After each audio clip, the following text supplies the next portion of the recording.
case has been registered in Bengaluru against a US-based Christian missionary organization and 6 individuals after the Enforcement Directorate alleged the illegal use of foreign funds through a network of foreign debit cards, including transactions in left-wing extremism affected areas.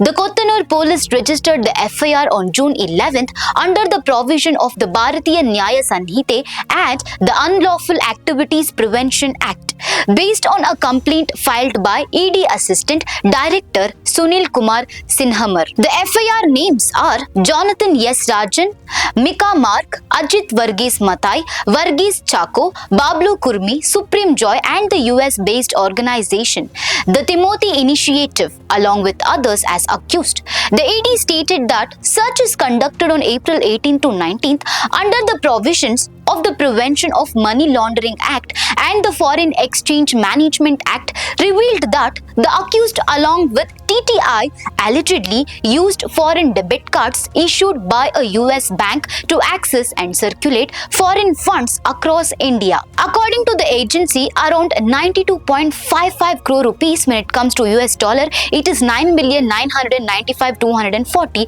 was allegedly used between November 2025 to April 2026 in violation of FEMA and FCRA regulations. The ED further alleged that Micah Mark was detained at Bengaluru's Kempegowda International Airport on April 18th, where 24 foreign debit cards were recovered from his possession. Investigators also claimed that around 1,000 similar cards were distributed across India, many carrying the common name Santosh Kumar, along with identifiers such as NE1, NE2 and Southern Region 1. The investigation found that cash withdrawals linked to these cards occurred in LWE affected areas of Chhattisgarh, particularly in Dhamtari and Bastar, where about 6.34 crore rupees was allegedly withdrawn over the past few years.